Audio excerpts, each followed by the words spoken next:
So hello and welcome to our emotional regulation clinic where we sort of look at emotions, meltdowns, and what we can do about it in a bit more detail.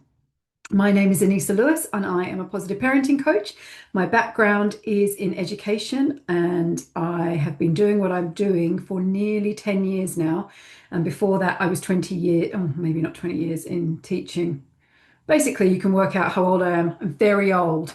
So I have been doing this for a while and there's not much that I haven't experienced in terms of emotions, behavior, and experiences that families are going through. That's not to diminish or dismiss what you're going through, but it's actually to say that some things that we do go through in our families, we feel that they're very specific to us, but actually they are themes that are going on behind closed doors of many, many families. And I think what we get caught up in is the trap of comparing ourselves to what people put on social media. And there is so much more to family life than that, as I know you are all very, very aware.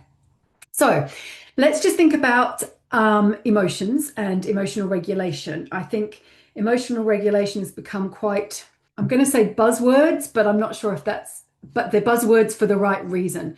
Because actually, if we can help our children to regulate, if we can role model how to regulate our own emotions to them, we're going to grow children who are more emotionally aware, emotionally intelligent, emotionally resilient, and able to cope with those bumps in the road that come up. What I will say to this is the advice I'm giving today is very general advice. It might not be specific for your family, but hopefully there are tools that you can put into your toolkit. Every family is different and everybody has different needs. I think that's also worth mentioning as well, is where are you in terms of your children and their development. So I've seen we've got 3-year-olds up to 12-year-old of parents on the call today. And, we all know what 3-year-olds are like. They're asserting their rights. They're becoming independent. They're pushing their limits. They want to be, my turn, me do it, and all that kind of stuff. And then we're moving into, I quite like the 5 and 6-year-old existence. I was a year 1 and 2 teacher for many, many years because yes, there are bumps in the road that come up, but actually from a hormonal and a developmental point of view, it's quite a calm period, give or take.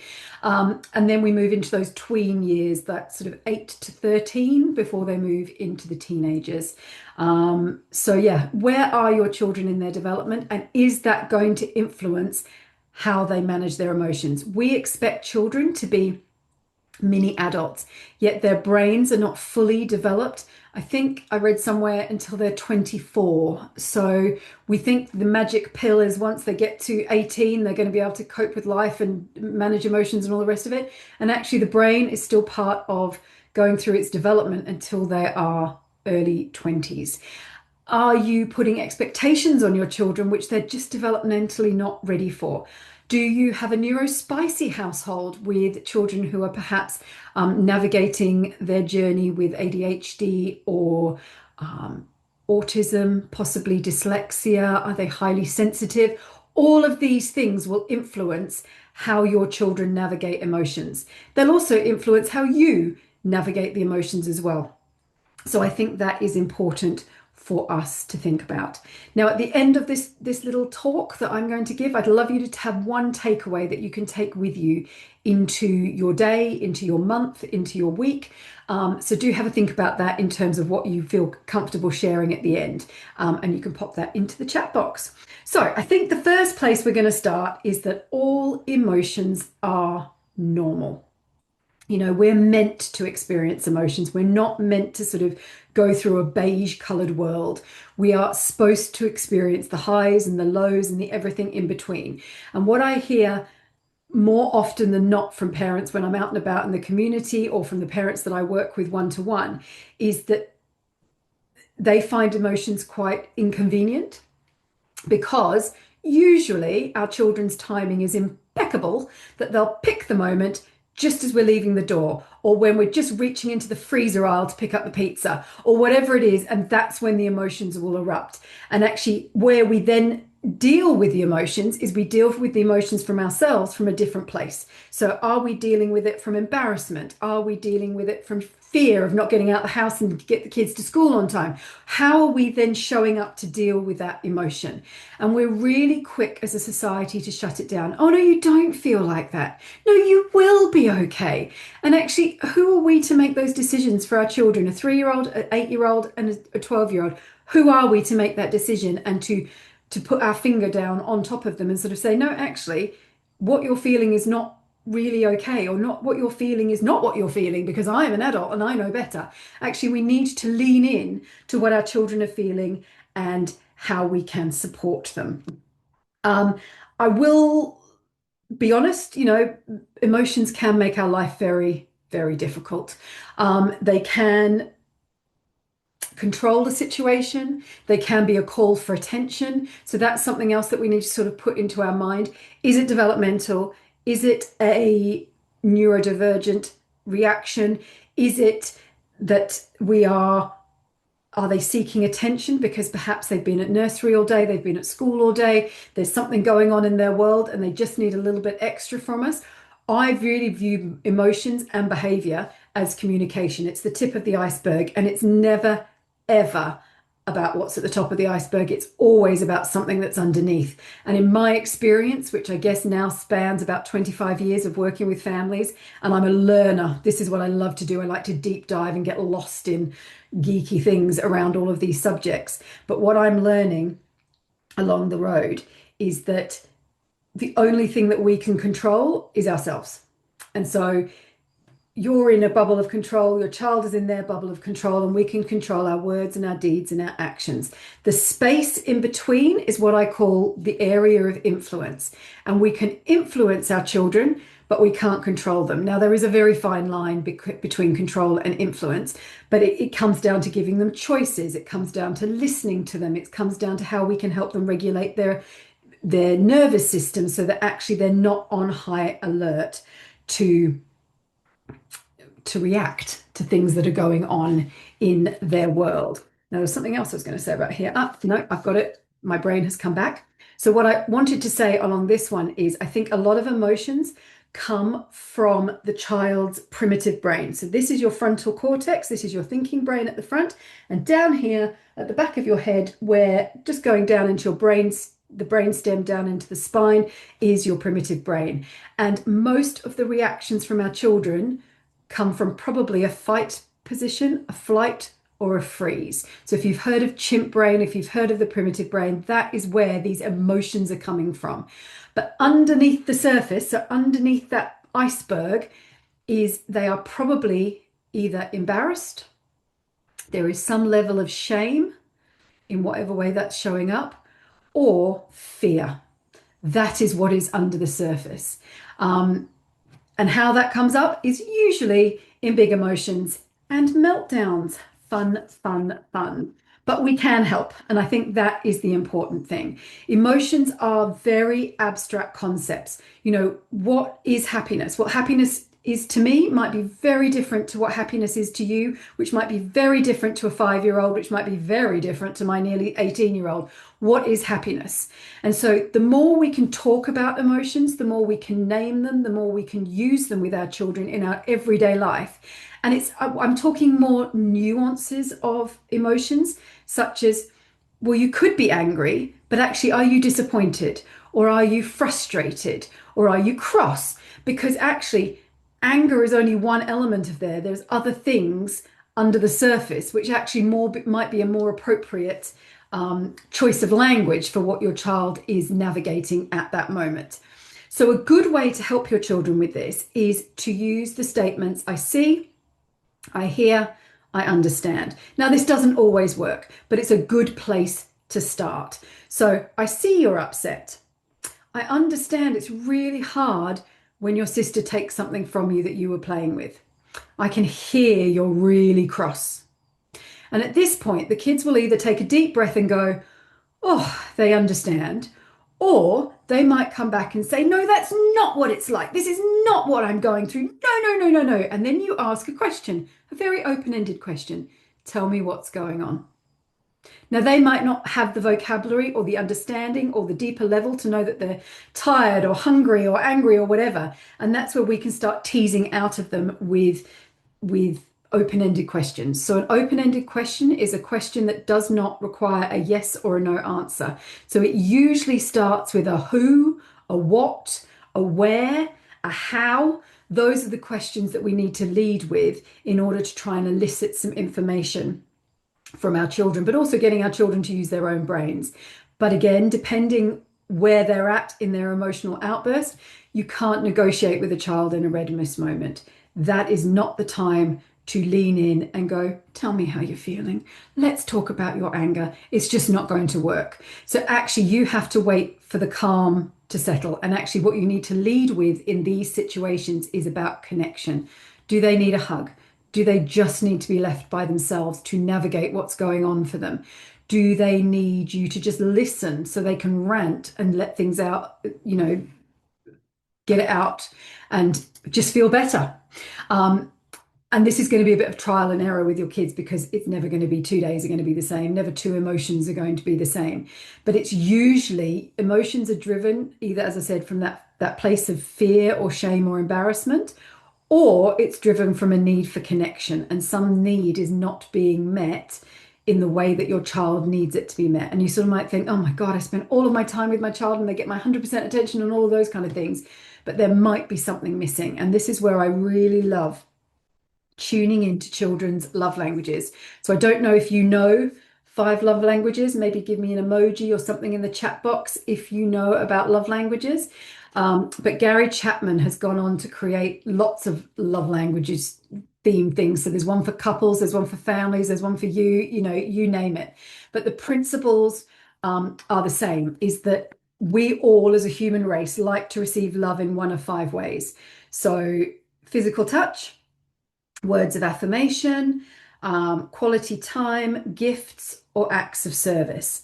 And when we know what our child's love language is, we can tune into that and we can feed it. What I found within my own house is that my love language is very different to my child's love language. So my love language is acts of service. I like nothing more than being thoughtful and kind and thinking outside the box. And I do like gifts as well. But I'm led by service, whereas my daughter is led by physical touch. And it's not that I don't love hugging her and kissing her and squeezing her and all the rest of it, but it's not the one I lead with. So it sounds awful, but I have to think about it. I have to think about her need for physical touch in order that I can feed something that is really, really important to her.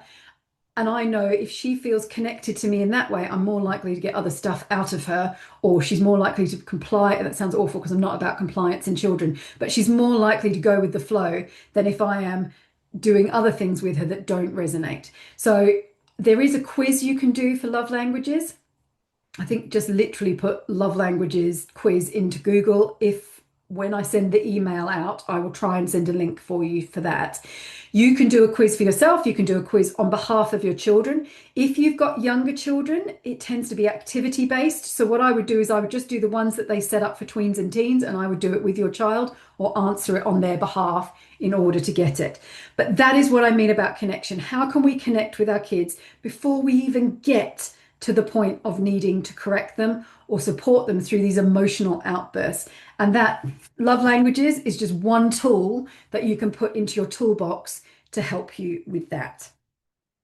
I think I mentioned earlier, I love talking about emotions. I love naming them because what we're trying to do is build up our children's vocabulary of what emotions are.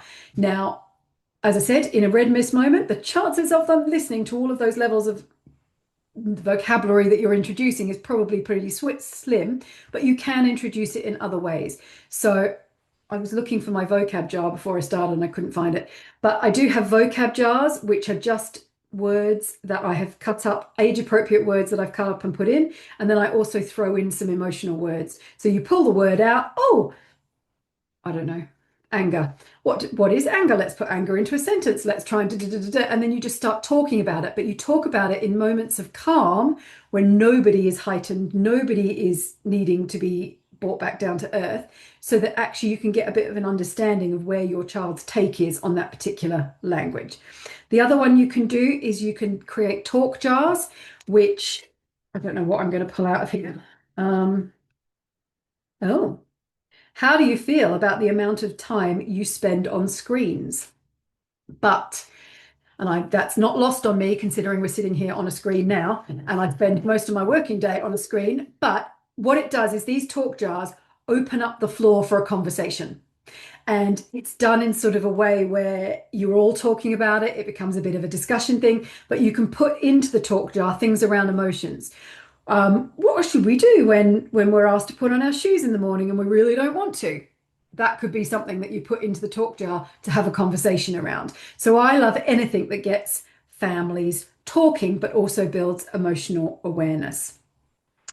Okay, I think something else that's quite good is that when I work with parents, they're like, oh, they have like 12 eruptions a day and the meltdowns are off the scale, they're volcanic. And I'm like, oh, okay, so what's causing them? Well, it could be anything. And I'm like, okay, really, anything? Because that's quite a big topic to nut down into the anything world. And so what I tend to do is I ask parents to keep a diary. Um, Data is your friend. I don't like, creating data on our children, but data is our friend. And so it's about creating some sort of diary which only you or you and your partner or whoever you do your parenting with sees. So it's not for public consumption, although I do, again, the clients that I work with share it with me so we can have a discussion point on it. But it's like, okay, they got in from school, they were really hungry, I fed them, the emotions were high, they had a meltdown, but actually half an hour later they were fine. And that would just go in. And then I would give it a thermometer rating. Was it a 10 out of 10, or actually was it just a 2 or a 3, but they recovered quite quickly? So just some basic data. And at the end of 7 days, and I do like to do it for 7 days, just simply because different days of the week you have different systems, different routines. If you're co-parenting, it might be that they're at a spouse's, an ex's house. So it's important to do it for a block of time. And then what we do, or you do, is you go back in and you look and see where the patterns are. Is it because they woke up late? Is it because they just woke up on the wrong side of the bed and they were cranky? Is it because they were really hungry? Is it a particular day of the week? Is it Tuesday? And actually, that's when they've got a subject at school which they really don't like. So, in fact, I don't work with many children, but some of the kids I've worked with, they're like, yeah, I don't like Mondays because we do RE and I don't like RE. And so that spirals the emotions. So actually, once we're armed with data, we can then go back and find the right system, the right tool, the right connection moment to help our kids out in those moments. The other thing I'd like to say about um,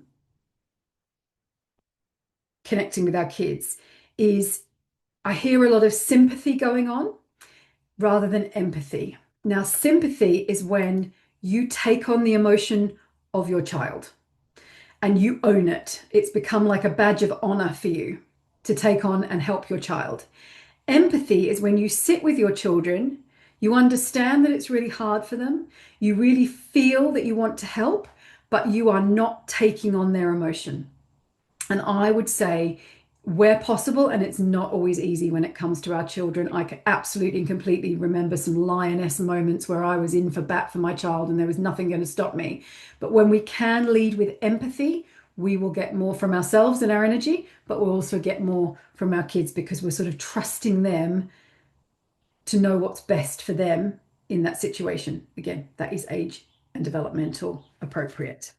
Okay, I think I would be amiss if I didn't say, how do you regulate your own emotions in your home? How do you ensure a calm nervous system? How do you react when someone cuts in front of you in traffic? How do you react when you've had some news or that you're not really expecting? How do you react in the kitchen when you drop something on your toe unexpectedly? So, how are you role modeling to your children your own navigation of emotions? And I'm not saying that you need to be perfect because nobody in this world is perfect. I quite often react or speak to my child, and in my head at the same time, I'm going, yeah, I wouldn't recommend we do this to my clients. So why am I doing this now? But I get myself in that loop and I've just got to keep going. And I know that my default as a parent is a good lecture. Love a good lecture. I love imparting all my wisdom in the world. And so that's what I get stuck into that loop when I'm trying to meet my child where they're at. You might be a shouter. You might be a freeze and run kind of a parent. Whatever it is, how do you deal and how do you role model your own emotional regulation, because our children look up to us. They are always watching us, and they can, even if we think we are hiding what's going on in our world, they can read the energy, they can read the situation, and they know that something is off. And what they generally do in that situation is they don't know all the details of life, and they don't know that you've just had a stressful work meeting, or you got stuck in traffic for 3 hours when you were supposed to be somewhere picking up a child or whatever it was. They automatically assume they are the issue, and that's what they take with them. So us talking about our emotions, and again, it has to be age and developmentally appropriate what we're sharing with our kids, but we need to talk about how we navigate our own emotions. And it might just simply be that you take a really deep breath in through your nose and out through your mouth before you respond to your child, and your kids are going, why on earth is she breathing like that, or he breathing like that? And you just say, I actually have to take a breath so that I can think about how I'm going to respond right now. There's nothing wrong with that. It's age appropriate. It's all good. But in that, you're role modeling that actually taking a breath is a really healthy thing to do. Taking a pause before we respond. Actually, I can't deal with this right now. I need to go out, get some fresh air, and come back in again. Obviously, making sure that it's safe to leave your children unattended. So all of these things are great ways of role modeling to your children about emotions. I think another really lovely thing is for us to view, and it works with children who are younger and also children who are older and everyone in between, is to view emotions like the weather. So if we look out your window now, okay, now is not a good example to look outside my window as there is cloud cover and nothing is moving, but is it a blue sky moment? Is it a blue with a touch of cloud? Is it a storm cloud moment? But the thing about the weather is it's always moving. You are never, yes, it might be stormy, but the clouds are going to move. The thunder might come, the lightning might come, the rain might come, but there are ebbs and flows in it. And that's a nice way to look at that and to talk about emotions with kids. You are not your emotion. It is just something you're experiencing right now, and it will pass. And then we will work out how we can support you or what you need. But let's just let it pass. I think the other thing is about putting it into perspective. So actually, you might be really angry right now because something has happened, but will this matter in 5 minutes? Well, the chances are it probably will matter in 5 minutes, because they're not likely necessarily to come out of their primitive brain and back into their thinking brain so quickly. But will it matter in 5 hours? Well, it might not if it happened at 7 o'clock at night and they're going to bed, because they'll be asleep in 5 hours' time. But if it happened in the morning, could it be still mattering at lunchtime? I don't know. Will it matter in 5 days? When you get into this territory, the chances are it won't. And then 5 weeks, 5 months, and 5 years. And I have to say, by the time I get to about 5 weeks with my child, she's rolling her eyes and going, oh, right, no, it won't matter, and moves on. But it's about perspective. And some things will matter. Failing an exam and feeling really emotional about that might matter in 5 months' time, because that's going to influence the choices and their next steps. Having their toe stamped on, not a great thing to happen, but it will heal, and we can put in a system in place that if they feel they're going to have their toe stamped on again, we can step in a bit earlier. So perspective is a really lovely one to bring in when we're talking about emotions. Just swinging back to our own role modeling of emotions, and this is something I came across a couple of months ago, and it literally stopped me in my tracks, and I thought, whoa. And it was how you respond to your children's emotions or behavior. Would you respond to a guest in your house in the same way? If they were experiencing, maybe they've tipped something all over your couch, or they've spilt something on the table. Your own children, you respond one way. But if it was a guest in your house, you'd probably say, accidents happen. Please don't worry. Come and help me clean it up. It's all right. Let's just take a breath. And you meet them in a very, very different place to if you meet your own children. What have you done? Oh my goodness me, that's a third time this week. I don't have time to deal with this. And so all I would say to you is, sometimes actually our children need to see that we are a little disappointed or a little cross, or actually that wasn't okay, because we don't live in a beige world. But if it is a moment where it truly was an accident, or it's something that was, out of their control, how can you meet them in a slightly different way?